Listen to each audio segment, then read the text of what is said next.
Hi guys, how's it going? So we are out here after a nice little snowstorm. I took and set up this ONEWIND improved bivy tent. They had took and come out with pretty much identical bivy tent style design a while back, but they made some improvements to it. I didn't have the first model. It was just one that I never got around to getting whenever it was out.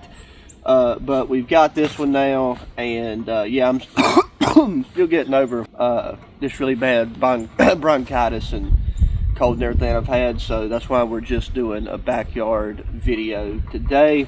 But don't worry, we're going to be getting back out into the mountains ASAP. I just want to make sure I'm fully recovered, that way we can hit it hard as soon as possible. But anyways, this thing handled the snow load very well. Like, it shed the snow no problem. And then we also actually had some winds later that night. This thing held its rigidity. I used 2 poles because this thing does not come with any poles. You just get your stakes, you get the tent body, and then all the guy lines. So normally you would use trekking poles. These poles are actually part of a carbon fiber tripod that I have that you can pull the each individual leg apart, so you make a monopod with it, or it's designed where they're carbon fiber. You can use these poles as trekking poles, and it's got like padded spots for your hands and loops for you to put your wrist if you wanted to do that.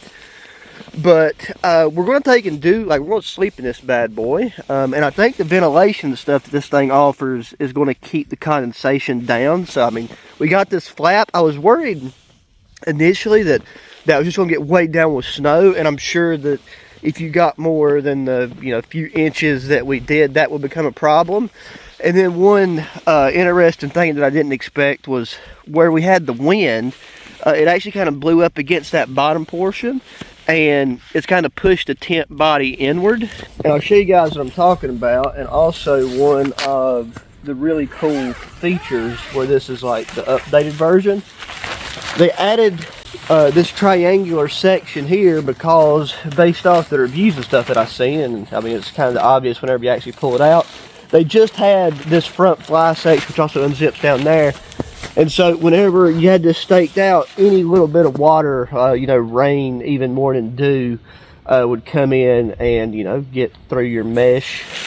So what this does is it allows you to pull this out so you can have a stake here and stake here, and then you can pitch this up or down as you need to in order to kind of shield yourself from the elements. And it looks like there's also Velcro here that corresponds, so you can Velcro this up and then just have this out like that. That would Velcro down at the bottom, and you'd be good to go. Because all of that section right there, this is a single wall tent. But yeah, down here is what I was talking about with the snow. That unzips too, so you can have this rolled back.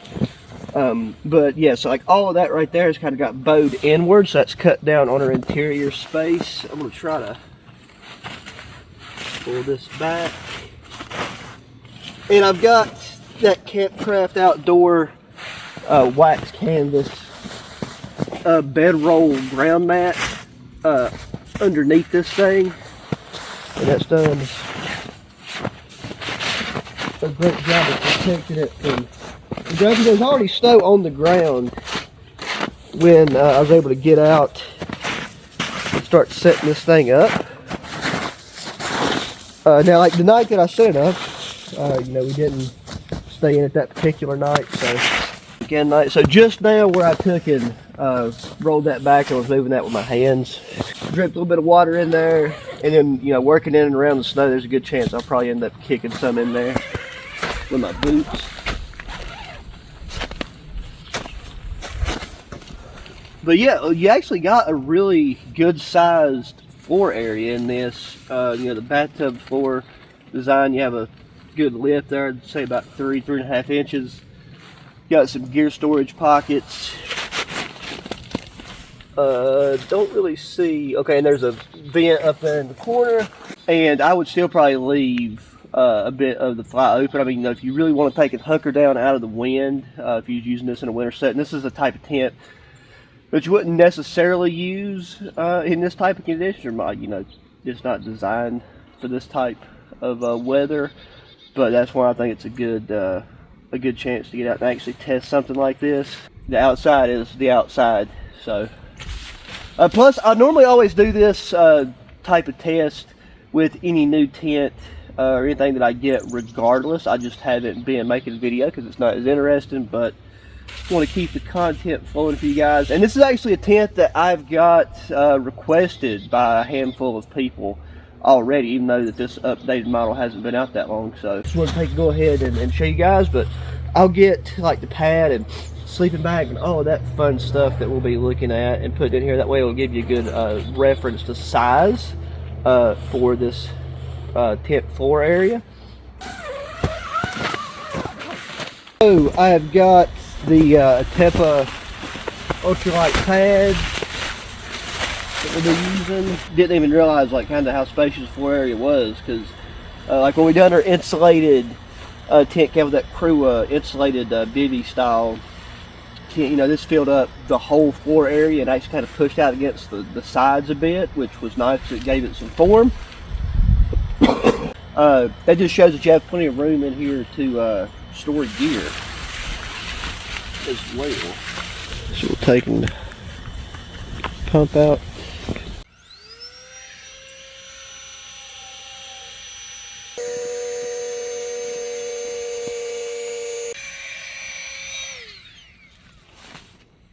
Got that. Got our little pillow. And in the night, temp is only going to be getting down to about 24, 25 degrees. So we're sticking with our Snug Pack Tactical 3. Warm enough. Because once again, its comfort rating is 19 degrees.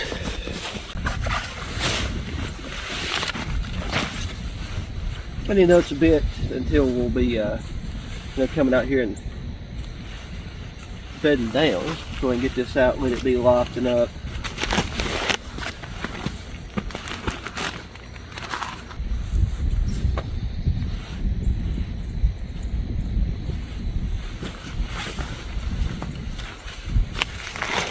But I mean, as you can see, the sleeping bag up there, especially near the shoulders, kind of hangs off a bit. But I mean, there's plenty of room in here.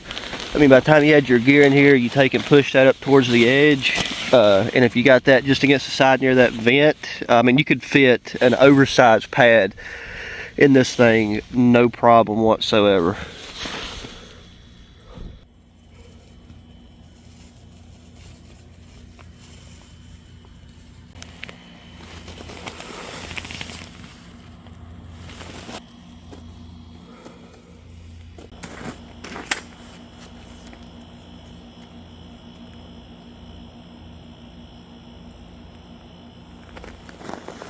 Alrighty guys, it is time to hit the hay. Come back out. Right now, based off, I've got a digital thermometer outside. It was showing that it was about 26 right now. You still got a bunch of frost on the outside. You can see I think I changed out just because these muck boots are easier to get on and off. And also, even though this is just a backyard test, I am going to be leaving my pants on. Part of the reason for that is, one, I always wear my pants normally, unless they've got really moist or damp or something. I tend to always leave my pants in them out, so whenever I'm out, I can get up and do something if I need to without having to fool around with putting my pants on. But for this, keeping them on, because since we are using this Snug Pack Tactical 3 sleeping bag, I'll try to bring this just a little bit closer. This bag is very warm. You see that locked it up pretty much immediately afterwards.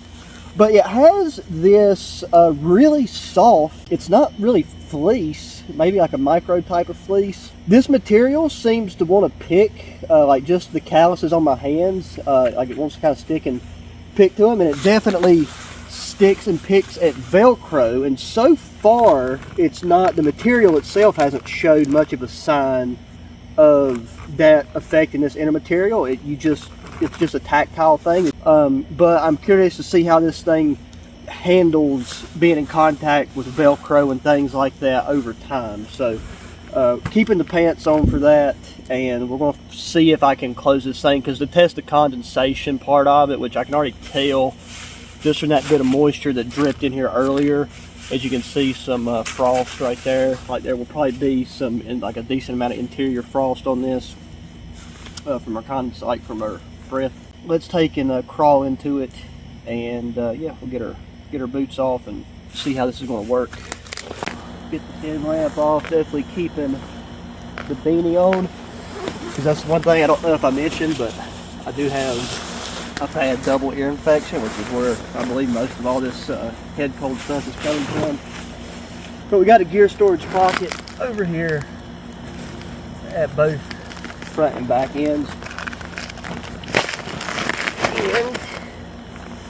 And just trying to do this in a way that I can avoid getting as much snow. Like, right now it'll probably stay frozen regardless, but I don't want to get any moisture on the inside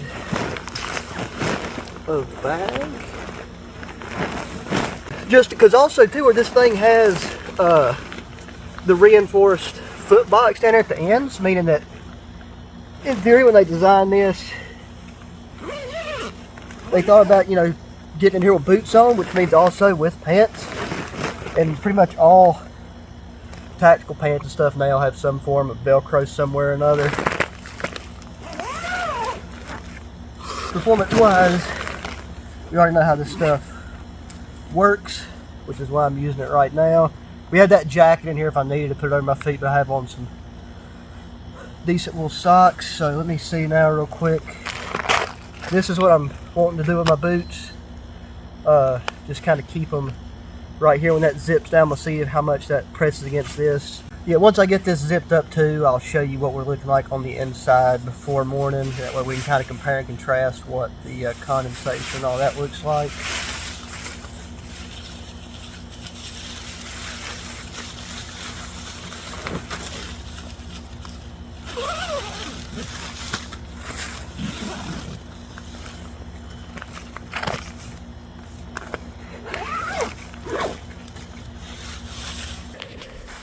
Okay, here you go, guys. This is a look at the inside.